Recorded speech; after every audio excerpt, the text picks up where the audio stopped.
feeling like a shark in a shrimp tank. Big fish, small pond in the shrimp tank. Hey everybody, welcome to another Wednesday edition of the Shrimp Tank Fireside Chat. For those of you that have never seen the Shrimp Tank before, my co-host with me tonight, Lee Heisman, and myself, Ted Jenkin. We've been doing entrepreneur podcasts here for the last 4.5 years in Atlanta, interviewed almost 250 CEOs and owners in and around the city of Atlanta, the state of Georgia. And sometimes, like when we interviewed Tony Horton, the owner of P90X, he was actually in California, but the Shrimp Tank is really taking the nation by storm right now, and we're expanding into Canada, going into the cities here into 2020 and 2021. Check us out in Seattle, Houston, Little Rock, Boca Raton, Harrisburg, Boston, and many other cities across the United States. And what we do here in the Shrimp Tank is generally we like to interview CEOs and talk about the combination of book smarts and street smarts, but there's so much been going on with the coronavirus and what's been happening with businesses. We've been bringing on some of our CEOs here in Atlanta to talk about their experiences. Tonight, we've got two really great guests, Dave Walens, who's the CEO of Exploring Inc. and maybe about 18 other businesses as well. Love his background tonight. And Zach Wojohn, who's the CEO of Executive Parking Systems, one of the largest valet companies here in the city of Atlanta. Both these guys are also leaders in our community. Zach is on the Atlanta Business Chronicles leadership team and has been, and Dave being a board member at Kennesaw State University. And both these guys have put so much into our community here as CEOs and owners and entrepreneurs. So we thank you guys for joining us tonight. Well, you know, guys, a real hot topic, and I want to start with Zach just because, as you know, we're the first state as of Friday to have opened up officially. Lee, I got a tattoo, man. I did it first thing on Friday. and Ted, no, I won't. I do want to see it. Yes, well done. Yabba dabba do, Ted. I went bowling. Felt like I was throwing it down the lane. So we did open up, as we know, massage parlors, obviously tattoo shops, or body art, fitness centers. But, you know, Ted, I also saw the high road taken from two of the largest fitness centers in Georgia, One Life and LA Fitness. Although they were authorized by the governor to open, they had decided to wait until May 16th to make another determination. But what was even more wonderful for the economy here, but also controversial, on Monday this week, the 27th, we opened up restaurants and we opened up movie theaters. Pardon me, I'm getting a little drink here. Thank you so much. I got a delivery of a drink, Ted. Sorry about that. So guys, with that in mind, we have restaurants that have opened on Monday. And we have sitting here the #1 parking company in the entire state of Georgia, if not the Southeast, Zach.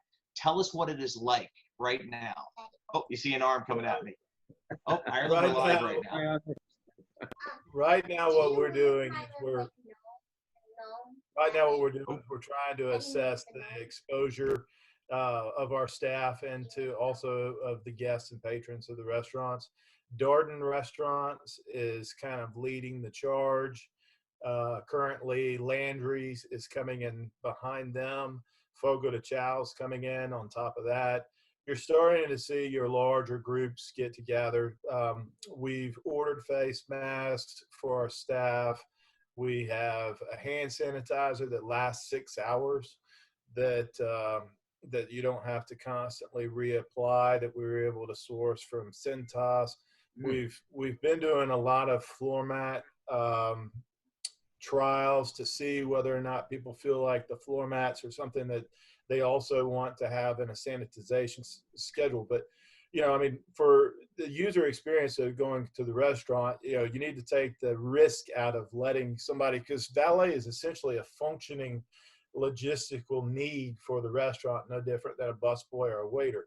So, you know, what we're trying to do is we're trying to make sure that the exchange is safe and sanitized as much as we can.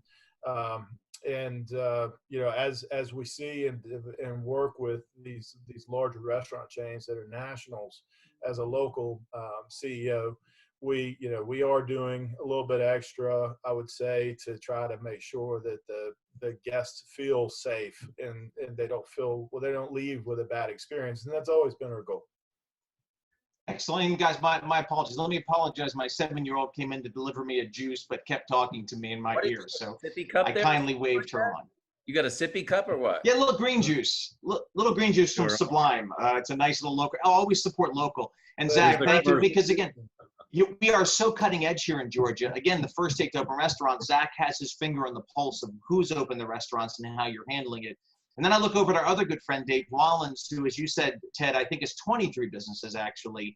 But, you know, one of Dave's largest industry, if you know Dave and you know anything about exploring, it is so focused on trade show booths and events. And you would think, or at least I thought, Dave, originally, your business would be crippled by what happened. But please talk about the diversity that you built in your business, how it has crippled your business, and then most importantly, what you've done to offset that. Because in addition, Ted, you're going to really find this interesting. I know the direction Dave went, and I'm so proud of you as a friend as to what you've done with your business to pivot. He's got a little Calabra action going on there. What's going on? I like that. You built that thing, right? We did. So thanks for having me on, guys. And yeah, we built that set. That's part of the Hamilton set. I figured make a nice background for tonight, a little mood, set the tone. You know, we're all good. Hey, look, first, thanks for reminding me that my industry is crippled and our business has come to a complete stop. So that I appreciate, Lee. Like being reminded about that often. And yes, Ted, we do have a few businesses, but you know, now I will tell you, thank God that I do, because if it wasn't that we were diversified and we were in just one industry, we would have been stopped in our tracks, and perhaps like hundreds, if not thousands of other companies around the country, we'd be looking at going out of business. So, you know, we're very, very fortunate in that regard. So I've kind of shared, because we're diverse with only 6 divisions, we actually, some of our divisions stayed up and running. We were good. We were in essential businesses and construction. And then there were others in the trade show and event business and the live industry that absolutely came to a complete stop. And those businesses, frankly, are still not going to gear up for months. We'll be way after everybody else starts. You're going to see the event industry then start to kick back up. We're talking third quarter, probably no earlier than third quarter, most likely. That's really hard to imagine companies going from February until perhaps August, September to actually get rolling. Well, and Dave, what I found most important, and Ted, I know you'll run with your next question, but I was proud to be your friend when you pivoted to actually building medical facilities in this emergency state. I know you don't want to pat yourself on the back, but let me reach through the camera and do that. Could you explain how you pivoted with how you can produce, and also with all of your stuff, not only producing medical facilities, but also medical gear? Can you kind of segue into that? Yeah, I appreciate that. In fact, we actually didn't get into building the temporary shelters. I went a step further. Our customers in the live event industry, we started a coalition. Myself and 2 other companies, two of the biggest event producers, and one of them is basically the largest in the country and perhaps in the world, George P. Johnson and Zarnowski. We reached out to them when the need was there, and to be honest, I shifted my focus from my business to the community. And frankly, we banded together. We realized how bad things were going with out hospital beds for patients. And we said, what better industry could support it than the live event industry, that's what we do. We build these temporary shelters. The convention centers were empty. It was just a thought. I reached out to key people in our industry. Those are the 2 that joined. We started this coalition, and now we have over 250 companies and thousands of people that have joined us in this initiative. We're just written up in Rolling Stone magazine and in Fortune magazine. It's called Live for Life. And it's a way to try to get a path to get our industry back working and really get a voice. Because when you think about it, as Zach just said, you know, the restaurants have had a lot of publicity. They were hurt. They were hurt pretty bad, and that they had very little business. Then they pivoted and they had some business because they could do pickup orders or to-go orders. The live event industry is stopped. We have not seen a stitch of business since February when this all happened. And unfortunately, there's not one bit of publicity about this industry, which honestly represents about $850 billion worth of revenue to help support our economy. So this is really an economic problem that we have to resolve as a country, not just an industry problem. And I know, Dave, it's not just in the city of Atlanta. You have tons of cities out there that are in the convention business, you know, especially like Las Vegas and other cities like that. That thrive in these conventions. I want to ask you guys the same question, even though you're in different businesses. You know, Zach, in your business, obviously you've got a lot of people that are parking cars, and there are a lot of business owners that are Actually, wondering. we're linked on that. What he just said. I mean, the conventions, we park it. We're the ones, when you go out to dinner, we're the ones who take care of it. When you go to the convention, we're the ones who are operating the parking decks. So actually, we're not 850 billion, but parking's a $131 billion industry, and it's not being mentioned either. So I understand the thing.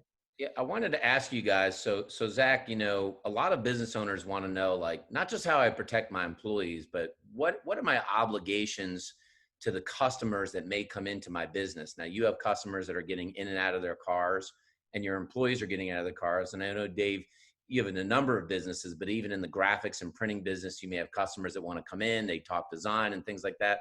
I'm wondering how you're both preparing to, even though the state of Georgia is open, how are you preparing to plan to protect your employees and the consumers at the same time? It's something I even, Lee and I have talked about this. We struggle in our own businesses. Like, when customers come to our shop, what am I supposed to do? How are you handling that in the parking business? Well, the interesting thing is kind of the big trend that we fought for and still are fighting is rideshare. But people are so less inclined to use Uber or Lyft or anything like that right now, that the volume is tripled. So, last night we had 79 reservations at the Capitol Grill. Every one of those people drove. Not one Uber showed up. So it's going to be take a moment, Zach. Take a moment. Just for us ignorant here, and for don't forget, we're in 10 cities across the country. So we just had a show a couple weeks ago we had our Boca host, our Seattle host, our Orange County host, Boston, Little Rock, Arkansas. All of our hosts were on the show, and the whole country is waiting to see how we in Georgia are working with these newly opened restaurants and theaters, as the governor says. So you're telling me, just to be crystal clear, the second day, last night, Tuesday, Capitol Grill had 79 reservations, and everybody went out to those reservations. Let alone driving themselves, they went out to those reservations. Correct. Yeah. Do you know much about? Oh, I'm sorry. The turnout was actually very good, and what we're trying to do is we're trying to get these guys to, go ahead and see their doctors and make sure that everybody's clear, so we can, identify when you pull up, Ted, Lee, Dave, you guys pull up to a restaurant and use one of our valets to park your car or something like that. We want to try to mitigate the fear. So we're going to do things like, encourage our staff to make sure that they get tested. And if the results are negative, then we can put a lanyard on them that says, I have been tested. Just kind of like I voted today or something like that. That way, you can start relaying a little bit of consumer confidence in the user experience, and the risk factor is reduced. That's going to be the key to getting some normal behavior again. But I do think that ride shares, I've talked to a lot of the guys. Some of our staff will work both sides. They'll Uber and then they'll valet as well. And they said Uber is just pretty much dried up here in Atlanta. I don't know how long that lasts, but it's if you had to choose when you pull up to a restaurant, who's going to park your car, a valet that has a lanyard that says I've been tested and I'm clean, or an Uber driver that's just really no different than jumping in a taxi. You don't know who was in it just before you, who was coughing, who was sneezing. So it's going to be an interesting time to see just how much valet business recuperates from the rideshare impact that was created a few years ago. Dave? All right. For us, we actually follow the CDC guidelines, and we're a manufacturer. And so we've had to spread everybody out 6 feet apart. We take their temperature when they walk in. All these protocols that we all are looking at, we're having to meet from a government standard that they're trying to set. And then we're trying to go a step farther. I know if you guys have looked into testing, it's taking what Zach just said a little bit deeper because of the nature of our businesses. That liability stands for us every single day, right? Someone gets COVID and and we're liable, right? They can come back and they can sue us. So, we're trying to figure out measures to mitigate that everywhere we can. So I've been looking into testing, to online testing. You've seen probably a lot of it with an app that you could actually do a COVID test. You could actually upload it to an app to a telemedical doctor who is going to actually certify you. And then it's that management of it, of being able to monitor that person from there on out, tracking them with the phones as Google and Apple is doing. That same app can do it. And look, the issue is there's nothing like that that's FDA approved. There's no standard. And if I do one test and you do another, is it going to be valid? Who's going to know who is, obviously testing negative and clean? So it's a frustrating scenario, but testing is a major. As a matter of fact, I probably talk about that, for several hours a day now, just trying to figure out a solution. Talking to my insurance company, talking to my legal team. It's imperative. And most importantly, I'm doing it for my industry again, because you're not going to go to an event, you're not going to go to dinner unless everybody around you is safe. So how are we going to accomplish that? Sure. So Zach, Dave, one, I'll do a quick bite-sized question for you. So in your personal struggles as the CEOs of your organizations, give me, Zach, something that surprised you in the past few weeks that you've had to deal with, and how did you deal with it? And same for you, Dave, once Zach is done. These guys are going to really like unemployment. It's going to be hard to get them back off of that. I'm noticing that as well. Yeah, I think. You're absolutely right. Is it currently, if I'm incorrect, is it $900 a week they're getting? Yeah. It's pretty solid actually for a part-time job. We're a lot of valet companies in the city of Atlanta are 1099ing their employees, and it creates a certain level of hazard tax-wise, and it's just not a good way to run your business if you want to stay out of jail. But the other side of it is these are all W-2 provable work. So, it's going to be interesting to see if we can pull the Army back together. We got 150, 160 guys that, half of them are happy at home eating Doritos and playing Xbox or whatever. Yeah. Well, and also before we go to Dave, how long is that unemployment? How long is that $900 per week check? Is that a 3-month period? It's July 30. The unemployment, I think, Dave, right? It's still July 31st for the $600, but unemployment's 39 weeks now. Right. So they could go back to the actual rate, which would cut it down by about $600 a week, right? Yeah, cut it down. I think 365. So what you're saying is, just to be clear for our listeners, currently I think they're getting a $900 a week check. In what period of time will they go back down to 365 per week? Do you know? Is it July? Yeah. Okay. The end of July. End of July. Dave, biggest surprise for you?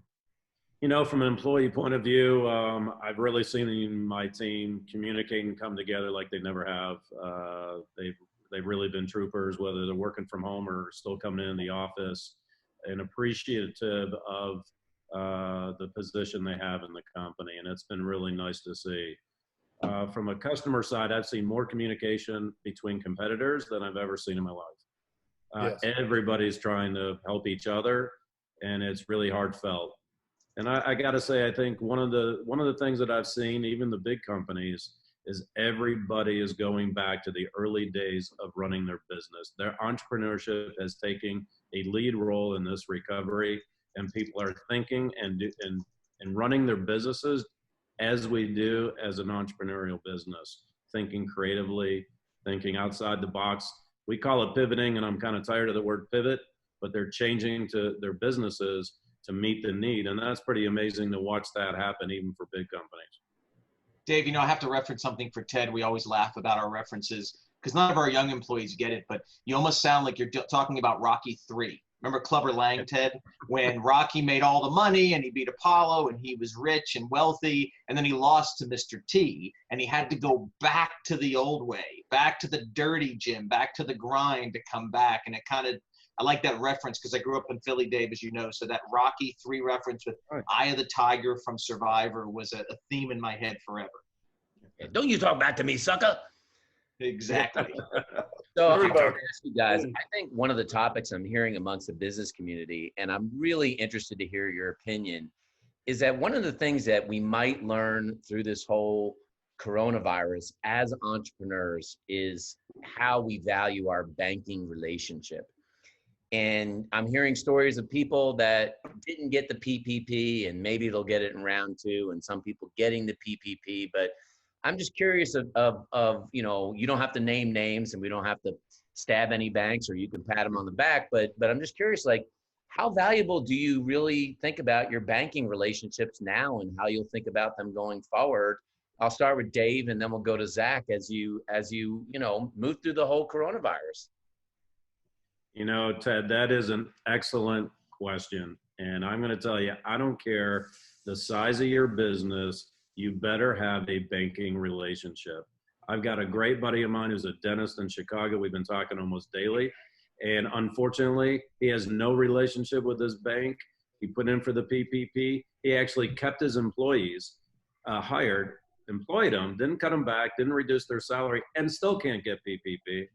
And then I look at companies, or I look at Harvard who gets it, right? You know, that's crazy. Or we, yeah, you know, just, it's absolutely crazy. But anyway, the banking relationship is critical. And in this environment, we have absolutely benefited from our banking relationship. And I don't care where you're at in the cycle, you got to have that, and you should never stop. And I suggest going to the top, knowing the president of the bank, and working your way down to whoever you deal with on a daily basis, and keep that relationship strong.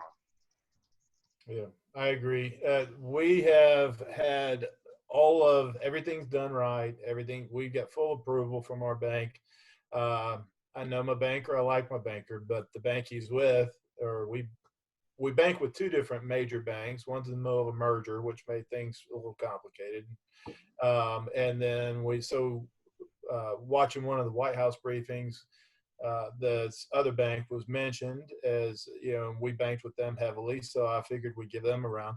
And we got full approval and everything like that, but no money's happened. And today I got a call from my banker who, I mean, Shelly, everybody knows my wife is an attorney. She tutored my banker when he was playing football for Oklahoma University. So, I mean, I'm thinking, you know, this is probably going to be something that works out. And he calls today and says, you know, we're taking mortars for the way the first round was handled. You might be really better suited to try to reach out to some of these smaller bank CEOs that you know. So we did that. And, you know, I mean, if they do over $1 billion, which, you know, it's not that hard to do in banking these days, you know, then it just becomes, it's going to be an Oklahoma land run.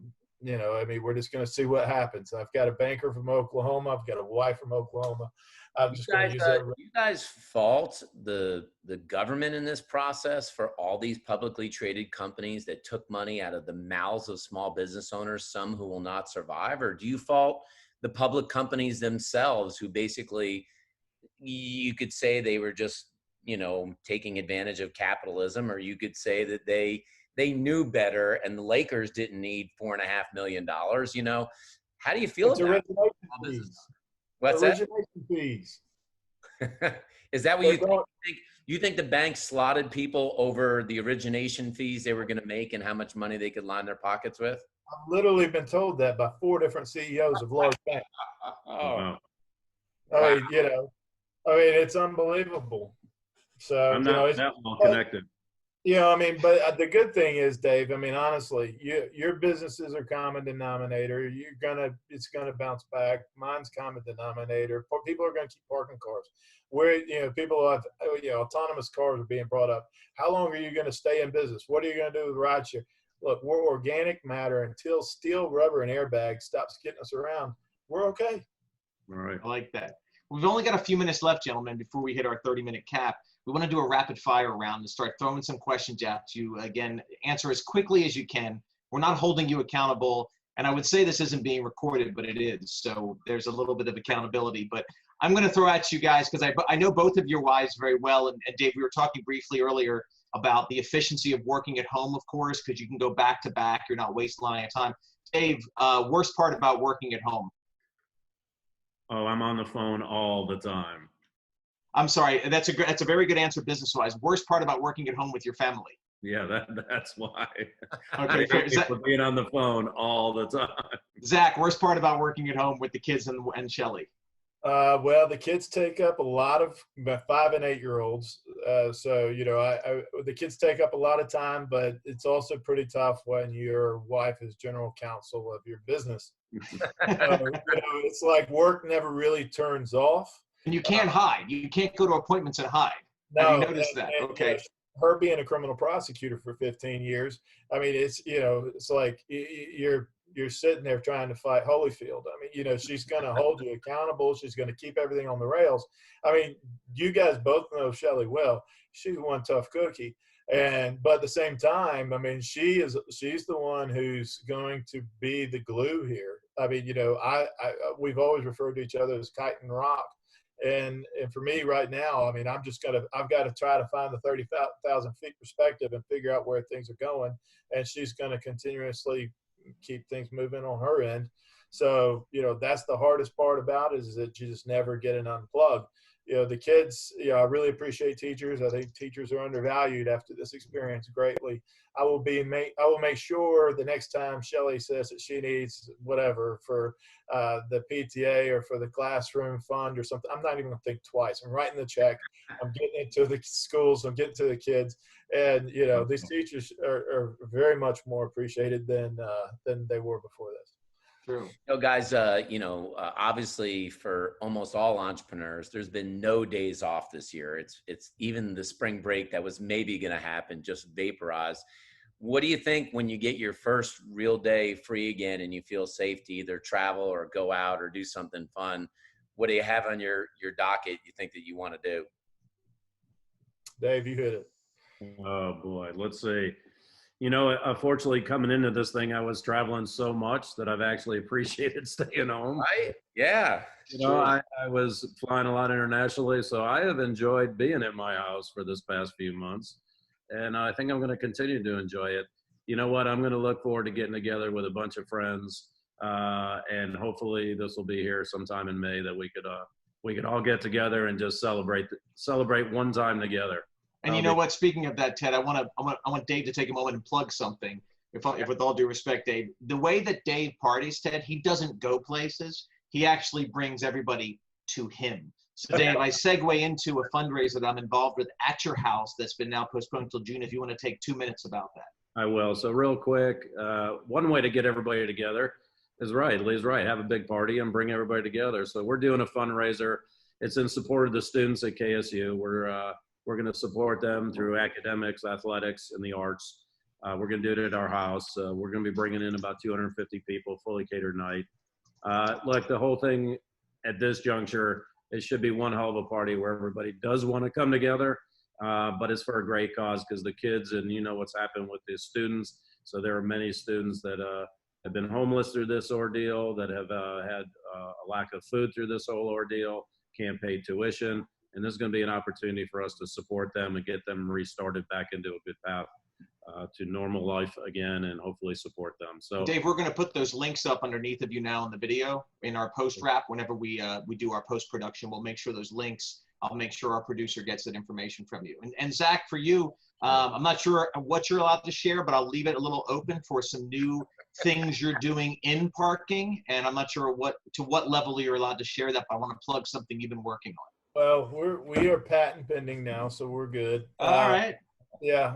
You notice how delicately I started that. that's I right. appreciate it. We are, well, first thing I'm going to do is I'm going to go see all of my clients and eat in the restaurants. I want my staff to see that. I want my clients to know that I believe that they're doing everything they can to make sure that people can go out to eat safely. And the more normal we can get society, the faster, the better at this point. So, I don't feel like I'm in health. I'm in decent health. I'm not as healthy as you, Lee. I don't, have juices and all the other stuff. Did he say Jew? You meant me and Ted. Juice. Juice. Got it. Yeah, the healthy. And Walens, Dave. Zach, are you the only non-Jew on the screen? No, I told you already. I'm a quarter Jewish. My grandmother's back. I stood in Rosh Hashanah forever. And you're a quarter of the screen, so it's perfect. The the thing that I think is going to be a really important thing for me, on top of trying to help all the people who have stayed with us, didn't cancel contracts, we suspended agreements, we suspended billing, we're working with everybody we can to help them survive. This is going to be a community effort. This isn't going to be one person steals the show kind of thing. But, back to what am I going to do? I'm going to just floor it. We have the Valet Vault, which is the first time I've ever mentioned it out loud on any kind of media. It is the world's strongest valet podium, the leading valet podiums out there. This just goes back to security, and we have been looking at different things that we can do because we can make them so customizable. We're putting like soap dish pumps that you see in restrooms with hand sanitizers. We're doing things like that to try to build these units better. And we're looking at the safest way that you can store keys in the valet industry. Right now, you can get into the world leading product with 51 pounds of pull. Ours takes over 1,000 pounds, and we're the same size and we're lighter. So I'm excited about how that's going. Our first client is Colony Square. They've already purchased, and we're working with, I think, the third largest parking company in the world right now, which is called Reef Parking. And supplying them with the equipment. I think there's going to be a big transition. It took me losing a $147,000 Porsche to a flathead screwdriver to make this invention. But when I realized that there was not a product in the market that satisfied the security requirements, I mean, keys are a lot more expensive than they used to be. I can assure you that. So it was time for this to be updated. The head of the National Parking Association has said this is 20 years overdue. The leaders of insurance writing for the parking insurance agencies and industry, they have all said this is going to be considered best practice. So we're very excited about that. I think that what we're going to get out of this is going to be, the downtime's been good with the family, but I'm ready for them to get their education from school. I appreciate going out to eat and then not having to, I can't cook anywhere near as good as Shelly can. So she's become a short order cook, and, she's keeping the family moving and fed and healthy. So, what am I going to do? I'm just going to try to get back to life. I don't like this for people. I don't think it's a natural behavior to be distanced like this.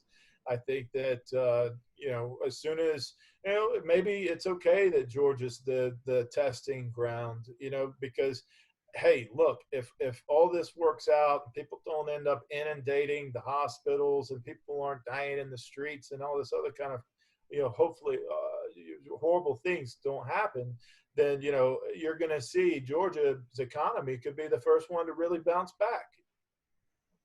Yeah, it's awesome stuff. I'll tell you guys, you're two of the best entrepreneurs that we have in this city. So I say, if anybody can make it through this stuff, you guys can make it through this stuff. But I think it stresses the point of having relationships with people like your bankers. It stresses the point of having a diversified stream of income. Even as an owner, you can never rely on just one product or just one stream of income.